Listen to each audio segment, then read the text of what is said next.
Hello everyone, welcome to Jiva Tutorials. Today in this video, I am going to explain chapter 1st of class 12's English Flamingo book, which is My Mother at 66, written by Kamla Das. तो सबसे पहले हम यहाँ पर पढ़ेंगे about the poet. Kamla Das 1934 to 2009 was born in Malabar, Kerala. कमला दास जी का जन्म 1934 मालाबार केरला में हुआ था और 2009 में उनकी डेथ हो गई थी. She is recognized as one of India's foremost poets. Foremost का मतलब होता है वन ऑफ द बेस्ट. उन्हें इंडिया की one of the best poet की तरह जाना जाता है. Her works are known for their originality, versatility and the indigenous flavour of the soil. उनका जो काम है वो उसमें कितनी सच्चाई है. वर्सैटिलिटी का मतलब होता है कितने विभिन्न विषयों पर वो लिखती हैं. Indigenous flavour of the soil का मतलब होता है कि लोग उससे कितना खुद को कनेक्टेड कर पाते हैं. तो इन तीनों चीज़ों की वजह से उनका वर्क जो है वो जाना जाता है.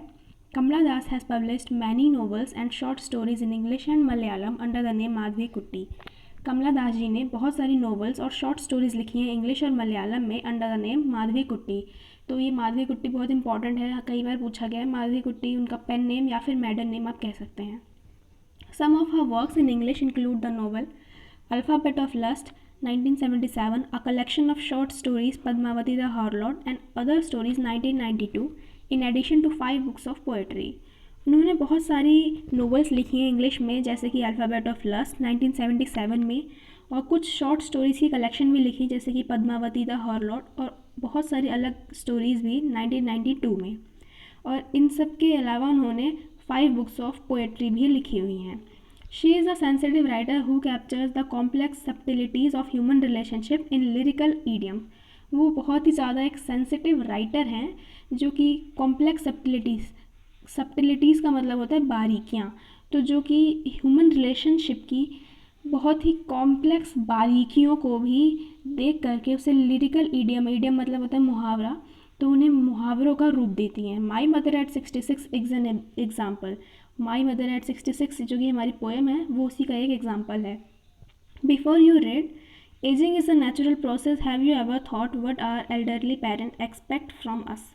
तो यहाँ पर पूछा गया है कि एजिंग जो है वो एक नेचुरल प्रोसेस है, तो क्या आपने कभी सोचा है कि हमारे जो पेरेंट्स हैं वो हमसे क्या एक्सपेक्ट करते हैं. चलिए पोएम की तरफ चलते हैं. Driving from my parents home to Cochin last Friday morning, I saw my mother beside me.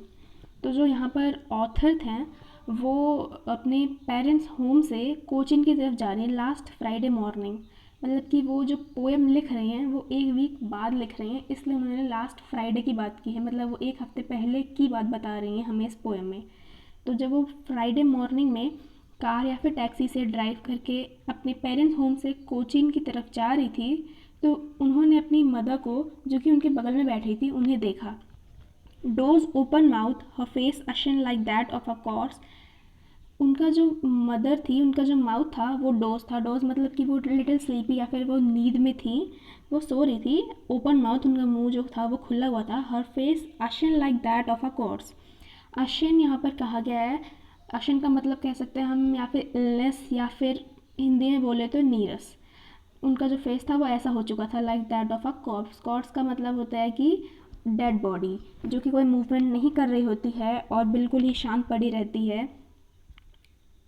Realise with pain that she was as old as she looked. उन्हें जैसे ही वो पोएट को ये रियलाइज़ होता है, ये पेन ये दर्द उन्हें होता है कि मेरी मॉम बूढ़ी हो चुकी हैं जैसे कि वो दिख रही हैं. वो 66 ईयर्स की हो चुकी हैं जैसे कि यहाँ पर टाइटल में ही दिया गया है माई मदर एट 66. तो उन्हें जैसे ही वो पेन रियलाइज़ होता है, but put that thought away and looked out at young tree sprinting the Mary children spilling. तो जैसे ही वो ख्याल उनके मन में आता है, तुरंत ही वो इस ख्याल से बचने के लिए कि उनकी माँ बूढ़ी हो चुकी हैं और बहुत जल्दी उन्हें छोड़कर चली जाएंगी, वो इस थॉट को दूर रखते हैं और बाहर देखते हैं. बाहर उन्हें क्या दिखता है, यंग ट्री स्प्रिंटिंग. स्प्रिंटिंग का मतलब होता है रनिंग. तो ट्रीज तो रन कर नहीं सकते, बट जब कार रन कर रही होती है, कार ड्राइव हो रही होती है, तो जो ट्री साइड में लगे हुए होते हैं वो अपनी पोजीशन पर ही होते हैं, पर हमें लगता है कि वो मूव कर रहे हैं. तो यंग ट्रीज़ जो होती हैं वो स्प्रिंट करते हुए दिख रही होती हैं, रन करते हुए दिख रही होती है. Mary children spilling. स्पिलिंग मतलब मूविंग आउटसाइड. तो जो बच्चे होते हैं वो अपने घरों से बाहर आ रहे होते हैं. Spilling out of their home, अपने घर से बाहर आ रहे होते हैं. But after the airport security check, standing a few yards away. उसके बाद वो एयरपोर्ट पर सिक्योरिटी चेक करवाने के बाद अपनी मॉम से कुछ यार्ड्स अवे, कुछ गज की दूरी पर खड़ी थी। I looked again at her wan pale. वो उन्हें फिर से देखती हैं और उन्हें वो क्या दिखती हैं, वैन पेल। वैन मतलब होता है कलरलेस, पेल मतलब होता है येलोविश। तो उनका जो फेस होता है बिल्कुल कलरलेस हो चुका होता है, इमोशनलेस हो चुका होता है। पेल मतलब येलोविश हो चुका होता है। As a late winter's moon. तो ये सबसे ज़्यादा इम्पॉर्टेंट लाइन है इस पूरे चैप्टर की। लेट विंटर्स मून का मतलब होता है, लेट विंटर्स मून से पोइट की मदर को इसलिए कंपेयर किया गया है जो कि एक आइसोलेशन को दर्शाता है। लेट विंटर्स मून जो होता है वो बादलों से, मिस्ट से और फॉग से ढक चुका होता है विंटर में। और वैसे ही जो पोइट की मदर थी उनका भी जो फेस है वो वेन और पेल हो चुका होता है, बहुत ही वो बूढ़ी हो चुकी होती हैं। तो इसलिए उन्हें उससे कंपेयर किया गया है। And fail that old familiar act. और वैसे ही तुरंत उन्हें वो अपना पुराना फैमिलियर एक्ट मतलब होता है कि एक पॉइंट पर उनका जो किसी डर था वो उन्हें फिर से याद आता है। माई चाइल्डहुड्स फियर। उन्हें अपना बचपन का डर याद आता है। बचपन का डर मतलब कि जब मेरे पेरेंट्स मुझे छोड़ कर चले जाएंगे तो मेरा क्या होगा, तो ये डर उन्हें फिर से वापस आता है। But all I said was see you soon अम्मा। पर इस सबको वो एक बार के लिए भूल कर सिर्फ इतना कहते हैं, सी यू सून अम्मा, मतलब फिर मिलेंगे mom. And I did all I did was smile and smile and smile. और वो सिर्फ उन्हें देख कर स्माइल करती हाँ और स्माइल करती हैं। इसका मतलब ये बताया गया है कि पोएट ने सिर्फ इतना बताया हुआ है कि हम जो ह्यूमन नेचर होता है वो ये भूल जाता है कि डेथ जो होती है वो इमोर्टल होती है, उसे बदला नहीं जा सकता है। लेकिन फिर भी हम उसे एक अवॉइड करते हुए अपनी लाइफ को जीते हुए हैं, क्योंकि ये पेन जो होता है वो कभी भी भुलाया नहीं जा सकता है। लेकिन फिर भी हम अपनी लाइफ को कंटिन्यू रखने के लिए इसको हमेशा भुलाते हैं। यहाँ पर देखिए वर्ड मीनिंग दी गई है। स्प्रिंटिंग का मतलब होता है शॉर्ट फास्ट रेस रनिंग, और वैन का मतलब होता है कलरलेस। और यहाँ पर 5 क्वेश्चन आंसर्स दिए गए हैं।